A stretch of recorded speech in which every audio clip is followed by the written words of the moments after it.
guys, welcome back to my channel. It's me again. Okay, so as promised, I have my Louis Vuitton dragging video. I hope you guys are not tired of these videos. I do not get tired of finding these stories on the internet because some of them are just completely hysterical. So same format, because I've done them on Hermes so much, I feel like maybe it's like I'm hating on Hermes. So I was like, let me go see what people are saying about Vuitton. People are not saying good things, you guys. People are, okay? So let's start off here with this first story. I'm just trying to like rotate my phone. Let's start off here with this first story. This is actually from the Nice store. I'll put it up on the screen so you can read it as well.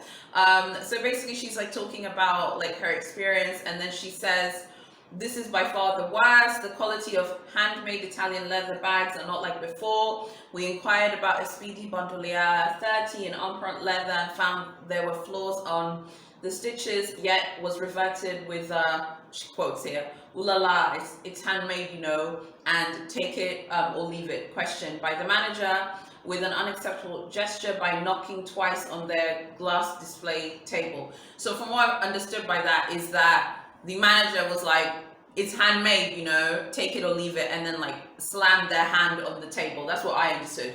We felt humiliated and decided not to support any of the LV brand anymore. Maybe because I'm Asian, but it does not mean we should be treated disrespectfully. Taking pride in your products and being egotistical about it are two separate issues. Hope they realize it. Shakes head. Okay, first of all, let me say, as a person of color, I know the feeling of being racially profiled in stores. I wasn't there, so I don't know. If she feels like that, then I want to like support that. But one thing I will say is that we do know that these brands, they really don't like it when you like do the whole inspection thing. And I did a video where I mentioned this, and a few of you said, oh, you're always going to inspect things before you leave. I mean, I don't know how you can inspect something when you don't necessarily know what you're looking for. I don't have anything against it. I think just don't be over the top about it. You know, at the end of the day, it's a luxury item. Don't be over the top about it. Now, I don't know how they were, but I do think that, you know, in this case, the manager saying it's handmade, you know, with an attitude and saying like, take it or leave it, and slamming their hand down on the table. That's completely unacceptable. That's completely wrong, bang out of order, and completely wrong. But it's not something that's a huge surprise. I have read a lot of reviews of different Louis Vuitton boutiques across the world, and many of them mention this issue of the moment you mention maybe something of quality, it like brings this like cold, it brings this like cold front of air into the store, and you start getting treated badly because they're like, oh gosh, you know, here's another annoying person who just wants to, you know, whinge and moan about quality all the time. I think him slamming his hand down on the table is completely bang out of order. Okay, the next review is also from Louis Vuitton Nice. The customer says, how rude. I came into the Louis Vuitton store in Nice on Saturday, and after 1 second, the security man pushed me outside with his hand nearly a few inches away from my nose without saying a word. I think she came at like 2 p.m. or something. I was outside, 2 other ladies saw what happened and confirmed the same had happened to them as well. We just did our purchases in the Chanel store, where we had a more than warm welcome. Shame on you, Louis Vuitton, never again. This is really interesting, this review, because when I was collecting, by the way, all of these are on Google reviews, you can read them there. When I was like looking for the reviews for this video, because I'm not even being hard on LV. LV are the ones who create the situation. The Nice store is criticized for these types of games and shenanigans when it comes to security. I'm actually struck by the amount of reviews that reference security guards. And I've told you guys about my experience in Paris at the MAC store on the Champs-Élysées, at the MAC store, and I remember like the security guard like ran over to yell at me because I was like taking pictures, and he's like, you can't take a picture, you can't take a picture. I'm like, can you just chill, relax? Okay, I remember clapping back at him because I think he was doing way too much. Like, chill out. It's a cosmetic store. People are going to take pictures of lipstick, blushes, okay, eyeshadows. Get over yourself. And I wasn't like super rude, but I did clap back and I was like, relax, okay? That didn't make me like not like the MAC store on the Champs-Élysées, but it does leave a bad taste in your mouth because it's like, why are the security so like, you know, over the top? And in my opinion, this security guard is doing way too much. Like, it's 2 p.m. The store isn't closing, okay? And you can't, like, and I'm sorry, you're a man, okay? Where's the chivalry? King Arthur would never, okay? She's a woman. Like, you can't push a woman like that. That's bang out of order. And this Nice store, and yes, I'm an old-fashioned kind of girl, okay? Edwin pulls out chairs for me. He's very romantic, and that was actually one of the things that like got me connected to him, and I really started to like him. He was very like old school gentleman. Come on, man. Okay, fine, you're at your job, but that's a woman. I would not even like him to like push, even just like gently push a man like that. But come on, man, that is just not cool. I read that and I was like, no, and I'm not surprised. I would never go back to that store if I was treated like that. So I completely understand. Okay, so as I told you guys in my videos last week, I did say that I was absolutely going to talk about the home boutiques for me, which are the African Louis Vuitton stores. I'm most familiar with the Johannesburg boutique. I haven't been to the Cape Town store, but I've heard a lot about it. So I wanted to share some stories from those stores. By the way, the Louis Vuitton Cape Town, Louis Vuitton Johannesburg boutiques have horrifically bad reviews, and it's hard to see the African stores get bad reviews, but I'm not surprised. Okay, so this one here is from Louis Vuitton Cape Town. This guy here says, staff is top. The staff is top and friendly, but after sales service is pathetic. I have to pay 900 Rand to help LVMH send my 30,000 Rand bag in 2 different countries. No longer luxury brand. So I think here he's referring to getting things fixed and stuff if there's an issue. And I've told you guys before as well, I think I said in a premiere when I did that video about the Clemence and how I fixed the Clemence on my own. One of you actually asked me in the premiere chat, like, oh, why don't you just send it to Louis Vuitton Johannesburg? I'm like, oh my gosh, do you know the shenanigans that go on in the Louis Vuitton African stores? And even then, it's not even worth it because you have to spend so much money. I'm not surprised they charged him, because I heard that the Vuitton boutiques in Africa do charge you to like ship things to France and stuff. So that is not interesting at all. The next story is actually from Louis Vuitton Johannesburg. I'll put it up on the screen. The person he references here, this essay.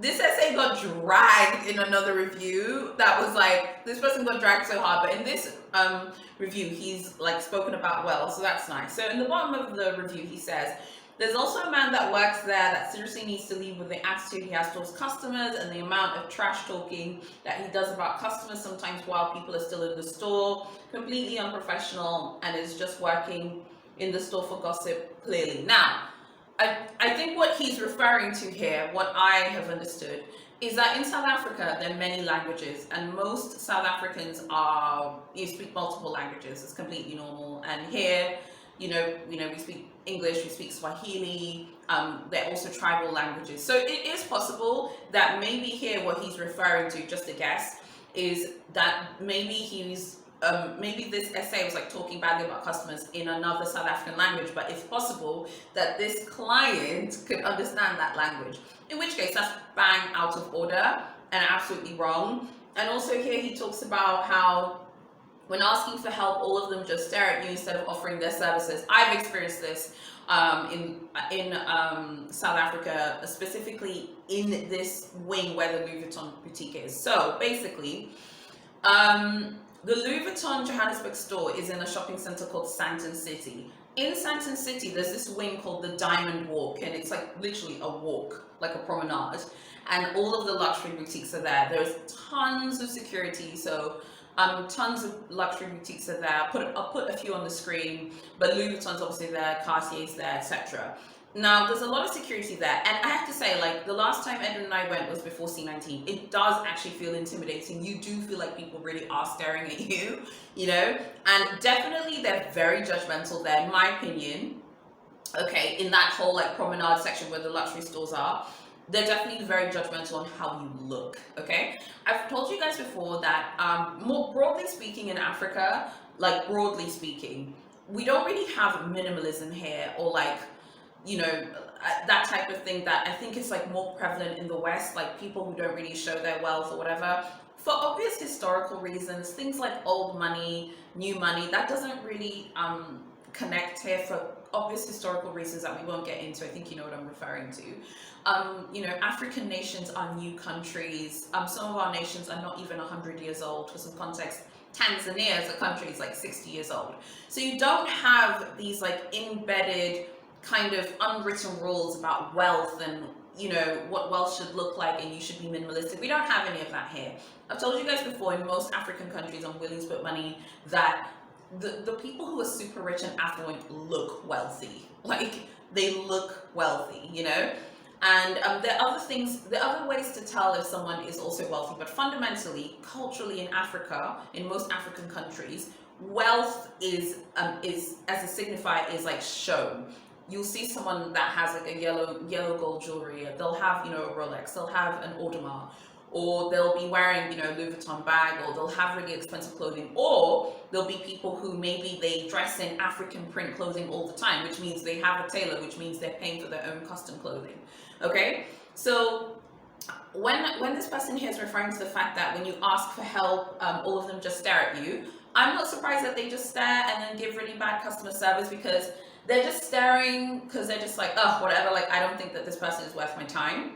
A lot of this is connected to how the person looks, okay? I've had experiences with Edwin where we've looked really, really casual, like on weekends, like maybe Saturday, and we've gone into a shop and we've literally been ignored. Like compared with other Tanzanians who've looked really like, you know, affluent, and they've been treated really well in our own country. And then I've had other experiences with Edwin where we're coming, you know, from church on Sunday, we're just done with mass, we're going shopping, and obviously we're wearing our Sunday best clothes, so we look quite formal, and you're treated so well, you know, because here people just look at how you're dressed. So all of these reviews about the Louis Vuitton boutiques in South Africa, in Johannesburg and Cape Town being very judgmental, completely support and agree with them. Something else is the Louis Vuitton, in my experience, the Louis Vuitton Johannesburg store has like really bad customer service. Many months ago, I did a video about how like I had reached out to them, I contacted them by email. I really wanted to see like, could I be, you know, onboarded properly, like as a client, but I live in Tanzania. They were so rude about the whole thing. They were acting like, you know, they're not even like the store is not even in Africa, and they don't know what all the other African countries are, when the whole point of the Johannesburg store and the Cape Town store is that they're a gateway to the 54 countries of the African continent.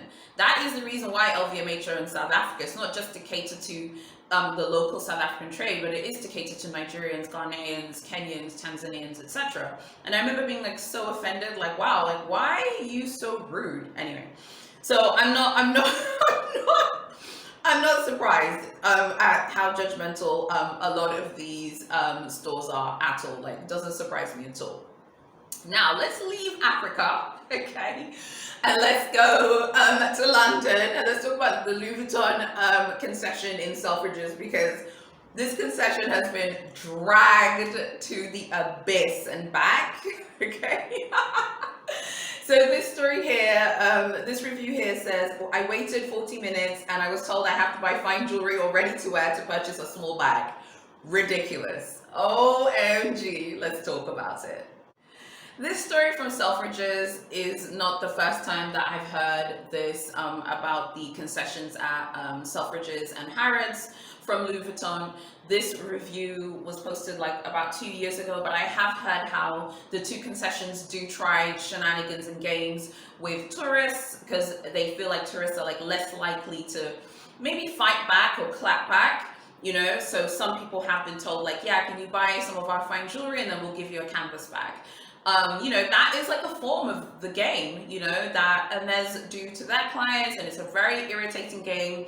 Yeah, here we are, you know, we have to like deal with it. And I think that, you know, Louis Vuitton should be really disappointed with themselves. Like, we all know that technically there should be no game. You should be able to walk into any store, and as long as the bag is there, you should be able to rightfully purchase that item. I know some of you might be like, okay, they want the person to buy leather. They didn't even tell them like buy leather. They said buy fine jewelry all ready to wear in order to buy a small canvas bag. So that means you're taking advantage of that tourist who's there, obviously thinking that they're, at Louis Vuitton Selfridges, they're happy and excited, and then you're trying to pressure them to buy your extremely overpriced fine jewelry. And don't get me wrong, there's some Louis Vuitton hoop earrings that I like from the fine jewelry section, but this is completely bang out of order. And I was completely shocked that they thought that they could get away with this. And credit to this person for writing it, because this is not the first time that I have heard it, but it's the first time that I've seen someone like post it on Google reviews. And I just think it's completely wrong. And I think these brands are now figuring out that these games, that Rolex and Hermes, because Rolex are known for games and shenanigans as well, they're realizing that these games are just like a quick way to like also make like quick money as well. Because it's like, yeah, buy fine jewelry, buy ready to wear, they'll give you a canvas bag. Do you guys know how much Louis Vuitton ready to wear costs? Okay, the Game On dress, which is one of my personal favorites, is like 1,450 euros, something like that. No, hold on, wait, no, that's the Game On shirt. It's 1,900 and something euros. That's how much it is. It's like super, super expensive. So how can you buy a 1,900 euro dress in order to buy a 1,000 euro canvas bag? Come on now, come on. This is nonsense. What are they doing? What are Louis Vuitton doing? The next story is also from Louis Vuitton Selfridges, and here the person says, the SA forced me to buy a wallet in order to buy a new season bag, saying it's Louis Vuitton's policy, but LV confirmed they do not have such policy. This review was posted a year ago. They refused to sell me a bag for no reason. The SA said a lot of staff get sacked if they sell people popular items without checking, and asked me to buy popular items after and asked me to buy popular items after 6 months time.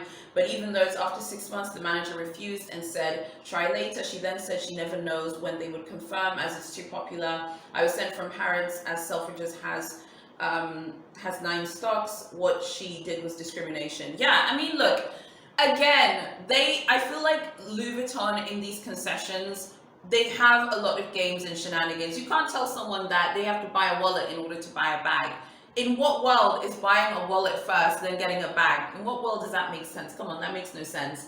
And then telling them that they won't sell them a bag for no reason, and then literally lying, like making up a lie, pretty much, okay, by saying that LV staff have been fired or sacked by selling bags, without checking. That's a lie, because you don't have a game around your product. There's no game around, Louis Vuitton products. I think most of you have heard, but there was a rumor, like on a lot of social media pages, that an SA at one of the Hermes boutiques in Hawaii actually got sacked for discussing quota bags in text messages. I think clearly something happened with that client, and that client probably got the person sacked, which is crazy. So a lot of Hermes SAs now, they don't talk about quota bags via text, because after that happened, that really made people very afraid. And I feel like, but that is legitimate, because there's an Hermes game that they have to manage. Whereas this one here, it's like, come on now, why are you pretending now? Just stop, okay? Because you're not going to be fired for selling popular items. So you're telling me someone's going to be sacked for selling a Speedy 25 or for selling a Speedy 40. Come on, no one's going to be sacked. And then I also think that when it pertains to this story here as well, it's like forced me to buy a wallet in order to buy a new season bag, saying it's LV policy, and they confirm they have no policy. I think that they tried that with people who they think don't live there, and maybe they thought that she didn't live there and that she was a tourist. But then if you read the review again, she says after 6 months she comes back and the manager refused again. So they're trying to cover their tracks by saying that she can't buy it. As much as these shenanigan stories are like fun for us to read, and we talk about it and we discuss like how people are treated in stores, the ones I found today to me was shocking. Sometimes I'm like, I defend these brands, I'm like, no, the customer is wrong. Like the story from Nice, like the security guard pushing the client away and almost coming up to her nose, and he's a man and she's a woman. Oh my goodness, like that is wild to me. I was so shocked when I read that. That's way too much. And then the London boutiques having this game saying you need to buy fine jewelry, and then the shenanigans in the African stores. I mean, I'm familiar with the African boutiques, but the African stores have so many shenanigans. Also in our culture, we're not really the types of people who like go on the internet to write things. So I can only imagine the amount of stories that the Johannesburg and Cape Town boutique have seen, but people just haven't gone on Google reviews to write it. I would love to know what you guys think about all of this. Make sure you subscribe to my channel, hit notifications, drop a like for this video for the algorithm. I really need to know what you guys think about this. I mean, look guys, I've told you guys before, with me, it takes a lot to annoy me in stores. I really don't like the idea of like rude security guards. That does annoy me. And for some reason, that happens a lot to me in stores. Like in a lot of stores I've been to, they're always like really rude security guards, and I just don't understand. I understand like protecting merchandise, and to a certain degree, you're like doing your job. But I do think that there are a lot of rude security guards who like, you know, just they kind of add this like pressure to the environment there that doesn't need to be there, and I would not want that to happen to me. And I think another element as well is like there is some racial profiling in a lot of these Louis Vuitton reviews. A lot of people were saying they felt like they were racially profiled because of the color of their skin. Some people said they felt like people of another ethnicity were treated better than others. I mean, I have been there, so I just can't. I can't with stuff like that, and I don't want to be involved. If I feel like I'm being racially profiled in a store, I'm just going to leave, okay? Because I would not be able to give that store my money if I feel like I'm being racially profiled in a store. And if you're a person of color, you know what time it is. You know you're being racially profiled in a store. You know how that feels, and it doesn't feel good. Look, you guys, tell me what you think of these Louis Vuitton shenanigan videos. Tell me if you like them, if you enjoy them. I really would love to know what you think about them. So yeah, I hope you're not bored of them. I hope you're not tired of them. This is my second week of Vlogtober. I really hope that you like this video, and I'll see you tomorrow in my next video.